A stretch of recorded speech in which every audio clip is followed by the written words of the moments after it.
ತಮಿಳುನಾಡಿನ ಕರೂರಿನಲ್ಲಿ ನಟ ವಿಜಯ್ ತಮ್ಮ ಹೊಸ ಪಕ್ಷ ತಮಿಳಿಗ ವೆಟ್ರಿ ಕಜಗಂ ರ್ಯಾಲಿಯನ್ನು ಹಮ್ಮಿಕೊಂಡಿದ್ರು. ಈ ರ್ಯಾಲಿಯಲ್ಲಿ ಇದೀಗ ಬಹುದೊಡ್ಡ ದುರಂತ ನಡೆದಿರುವಂಥದ್ದು. ಸುಮಾರು 5 ಮಕ್ಕಳಿಗೂ ಮಿಗಿಲಾಗಿ ಮಹಿಳೆಯರು ಸೇರಿದಂತೆ ಒಟ್ಟು 30ಕ್ಕೂ ಅಧಿಕ ಮಂದಿ ಈಗಾಗಲೇ ಸಾವನ್ನಪ್ಪಿರುವಂಥದ್ದು ಕಾಲ್ತುಳಿತಕ್ಕೆ ಬಲಿಯಾಗಿ. ನೋಡಿ, ಈ ವಿಜಯ್ ಅವರಿಗೆ ಈ ಹಿಂದೆ ಕೂಡ 2 ಪ್ರಕರಣಗಳಲ್ಲಿ ಒಂದು ಎಚ್ಚರಿಕೆಯ ಕರೆಗಂಟೆ ಸಿಕ್ಕಿತ್ತು ಅನಿಸುತ್ತೆ.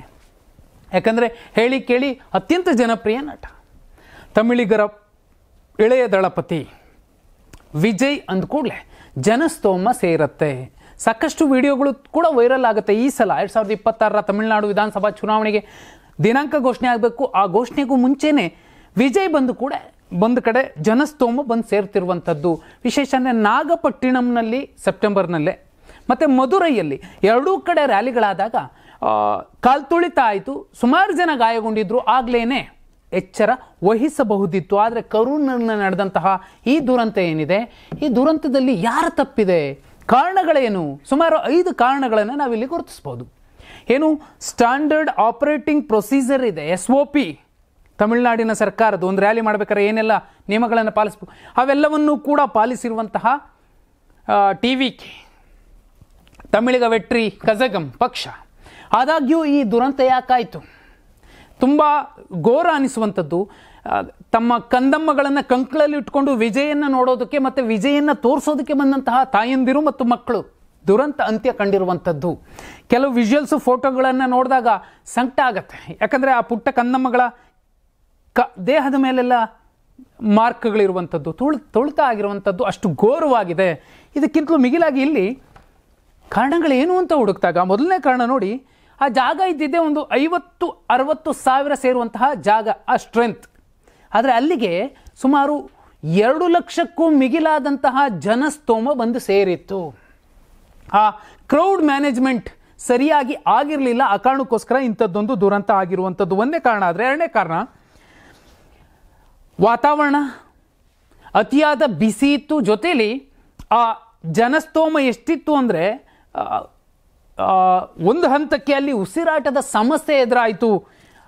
ಸಾಮೂಹಿಕ ಸನ್ನಿಗೆ ಒಳಗಾಗಿದ್ರು, ಒಂದು ಉನ್ಮಾದದಲ್ಲಿದ್ದರು. ವಿಜಯನ್ನ ನಾವು ನೋಡ್ತಿದ್ದೀವಿ ಎನ್ನುವಂಥದ್ದು. ಅದರಲ್ಲೂ ಮುಖ್ಯವಾಗಿ ಇನ್ನೂ ಒಂದು ಕಾರಣ, ಅವರ ಅಭಿಮಾನಿಗಳು ತುಂಬ ಹತ್ತಿರಕ್ಕೆ ಹೋಗಿ ವಿಜಯನ್ನ ನೋಡಬೇಕು ಅಂತ ನೂಕುನುಗ್ಗಲನ್ನು ಆರಂಭಿಸಿದ್ರು. ಆ ಕಾರಣಕ್ಕೋಸ್ಕರ ಮಕ್ಕಳು, ಮಹಿಳೆಯರು ಸೇರಿದಂತೆ ಒಂದಷ್ಟು ಜನರ ಮೇಲೆ ಹತ್ತಿ ಬಂದರು ಉನ್ಮಾದದಲ್ಲಿ ಅನ್ನುವಂಥದ್ದು ಎರಡನೇ ಕಾರಣ. ಆದರೆ ಮೂರನೇ ಕಾರಣ, ಕಾರ್ಯಕ್ರಮದ ಪೂರ್ವ ಸಿದ್ಧತೆ ಸರಿ ಇರಲಿಲ್ಲ ಅನ್ನೋದನ್ನು ಅಲ್ಲಿನ ಸರ್ಕಾರ, DMK ಸರ್ಕಾರ ಆರೋಪಿಸ್ತಿರುವಂಥದ್ದು.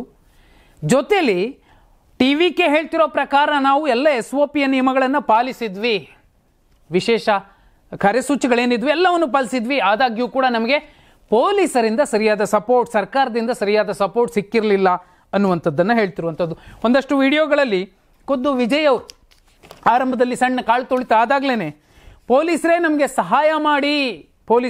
ಸಹಾಯ ಮಾಡಿ ಅಂತ ಹೇಳುವಂತಹ ಆಡಿಯೋ ಮತ್ತು ವಿಡಿಯೋ ಈಗ ವೈರಲ್ ಆಗ್ತಿರುವಂಥದ್ದು. ಅಷ್ಟೇ ಅಲ್ಲ, ಆಂಬ್ಯುಲೆನ್ಸ್ ಬರ್ತಿದೆ, ಎಲ್ಲ ಅಭಿಮಾನಿಗಳು ದಾರಿ ಮಾಡಿಕೊಡ್ಬೇಕು ಅಂತ ಹೇಳುವಂತಹ ಮಾತುಗಳು. ಇದರ ಜೊತೆಯಲ್ಲಿ ಒಂದಷ್ಟು ಜನಕ್ಕೆ ನೀರು ವಿತರಿಸುವ ಸಂದರ್ಭದಲ್ಲಿ ಬಾಟ್ಲುಗಳನ್ನು ಎಸಿತಾರೆ. ಆನಂತರದಲ್ಲಿ ಆ ಬಾಟ್ಲು ಒಬ್ಬರ ಮೇಲೆ ಬಿದ್ದಾಗ ಮತ್ತೊಬ್ಬರು ಅವ್ರ ಮೇಲೆ ಬಿದ್ದು ಕಾಲ್ತುಳಿತ ಮತ್ತಷ್ಟು ಇಷ್ಟೊಂದು ಸಾವುಗಳಾಗೋದಕ್ಕೆ ಈ ಸಣ್ಣ ಪುಟ್ಟ ಕಾರಣಗಳು ಕೂಡ ಈಗ ಎಲ್ಲರೂ ಕೂಡ ಗುರುತಿಸ್ತಿದ್ದಾರೆ. ಕೆಲವು ನೀರಿಗೋಸ್ಕರ ನುಗ್ಗಿ ಬಂದವರು, ಯಾಕಂದರೆ ತುಂಬ ದಾಹ ಆಗ್ತಿತ್ತು, ಬಿಸಿ ಇತ್ತು, ಬಿಸಿಲಿತ್ತು. ಇದರ ಸಂದರ್ಭದಲ್ಲಿ ಆ ಕ್ರೌಡ್, ಅದರ ಮಧ್ಯೆ ನಿಂತಂಥವರು ಆ ಧೂಳಿನಲ್ಲಿ ನೀರಿಗೋಸ್ಕರ ನುಗ್ಗಿ ಬಂದರು. ಮಕ್ಕಳು, ಮಹಿಳೆಯರು ಅಂತ ನೋಡಲಿಲ್ಲ, ತೊಳೆದು ಬಿಟ್ರು ಅನ್ನುವಂಥದ್ದು. ಇದಲ್ಲದೆ ಬಹುಮುಖ್ಯವಾದ 5ನೇ ಕಾರಣ, ಅಲ್ಲಿ ಒಂದಷ್ಟು ಕಡೆ ಟೆಂಟ್ಗಳನ್ನು ಹಾಕಿದ್ರು. ಆ ಟೆಂಟ್ಗಳು ಕೂಡ ಬಿದ್ದು ಹೋದ್ವು ಈ ನೂಕುನುಗ್ಗಲಿನ ಸಂದರ್ಭದಲ್ಲಿ. ಒಂದು ಕಡೆ ಅಂತೂ ಅಭಿಮಾನಿಗಳು ನುಗ್ಗಿ ಬಂದ ಕಾರಣಕ್ಕೂ ಕೂಡ ಇಂಥದ್ದೊಂದು ದುರಂತ ಆಗಿರಬಹುದು. ಆದರೆ ನಾಗಿಪಟ್ಟಣಂನ ಕಾಲ್ತುಳಿತ, ಗಾಯಗೊಂಡದ್ದು ಆ ಪ್ರಕರಣ, ಮತ್ತು ಮಧುರೈನ ಕಾಲ್ತುಳಿತ ಮತ್ತು ಗಾಯಗೊಂಡದ್ದು ಆ ಪ್ರಕರಣ, ಇವೆರಡನ್ನೂ ನೋಡಿದ ಮೇಲೂ ಕೂಡ TVK ಪಕ್ಷ ಅಥವಾ TVK ಮುಖ್ಯಸ್ಥ ವಿಜಯ್ ಅವರು ತುಂಬ ಅಚ್ಚುಕಟ್ಟಾಗಿ ಶಿಸ್ತುಬದ್ಧವಾಗಿ ಕಾರ್ಯಕ್ರಮವನ್ನು ರೂಪಿಸುವಂತಹ ಪ್ರಯತ್ನ ಮಾಡಬೇಕಿತ್ತು. ಉತ್ತರ ಭಾರತದಲ್ಲಿ ಇಂತಹ ಕಾಲ್ತುಳಿತಗಳಾಗ್ತವೆ. ಕರ್ನಾಟಕದಲ್ಲಿ ಇದೇ RCB ವಿಜಯೋತ್ಸವದ ಸಂದರ್ಭದಲ್ಲಾಗಿತ್ತು, 11 ಮಂದಿ ಸಾವನ್ನಪ್ಪಿದ್ರು. ಇದೀಗ ತಮಿಳುನಾಡು ಇನ್ನೂ ಎಚ್ಚೆತ್ತುಕೊಳ್ಳದೆ ಹೋದರೆ ಕಾಲ್ತುಳಿತಗಳು ಇದೇ ರೀತಿ ಆದರೆ ಒಂದು ಸಾಮೂಹಿಕ ಸನ್ನಿಗೆ ಒಳಗಾಗಿ ಏನೆಲ್ಲ ಆಗಬಹುದು. ಇದೇ ಫಸ್ಟ್ ಟೈಮಾ? ಇಲ್ಲ, 1992ರಲ್ಲಿ ಕುಂಭಕೋಣಂನಲ್ಲಿ ಮಹಾಮಹಂ ಅನ್ನುವಂತಹ ಹಬ್ಬ ನಡೆಯುತ್ತೆ. ಆ ಸಂದರ್ಭದಲ್ಲಿ ಪುಣ್ಯ ಸ್ನಾನ ಮಾಡಲಿಕ್ಕೆ ಅವತ್ತಿನ ಮುಖ್ಯಮಂತ್ರಿ ಜಯಲಲಿತಾ ಅವರು ಹೋಗ್ತಾರೆ. ಆ ಸಂದರ್ಭ ಸುಮಾರು 48 ಮಂದಿ ಕಾಲ್ತುಳಿತಕ್ಕೆ ಬಲಿಯಾಗ್ತಾರೆ. ಅಷ್ಟೇ ಅಲ್ಲ, 2018ರಲ್ಲಿ ಕರುಣಾನಿಧಿಯವರ ನಿಧನದ ಸಂದರ್ಭದಲ್ಲಿ ಅವರನ್ನು ಕೊನೆ ಸಲ ನೋಡಬೇಕಪ್ಪ ಅಂತ ಬಂದಂತಹ ಅಭಿಮಾನಿಗಳಲ್ಲಿ ಸುಮಾರು 28 ಮಂದಿ ಕಾಲ್ತುಳಿತಕ್ಕೆ ಬಲಿಯಾಗ್ತಾರೆ. ಅದಾದ ಮೇಲೆ ಈಗ ಸದ್ಯಕ್ಕೆ 30 ಜನ ಅಂತ ಹೇಳ್ತಿರುವಂಥದ್ದು. ಈ ನಂಬರ್ 50ರ ಗಡಿ ಮುಟ್ಟಬಹುದು ಅನ್ನುವಂಥದ್ದನ್ನು ವೈದ್ಯರು, ಅಲ್ಲಿನ ಆಸ್ಪತ್ರೆಗಳು ಅಂದಾಜು ಮಾಡ್ತಿರುವಂಥದ್ದು. ಸುಮಾರು 200-250 ಜನ ಗಾಯಗೊಂಡಿರುವಂತಹ ಸಾಧ್ಯತೆ ಇದೆ.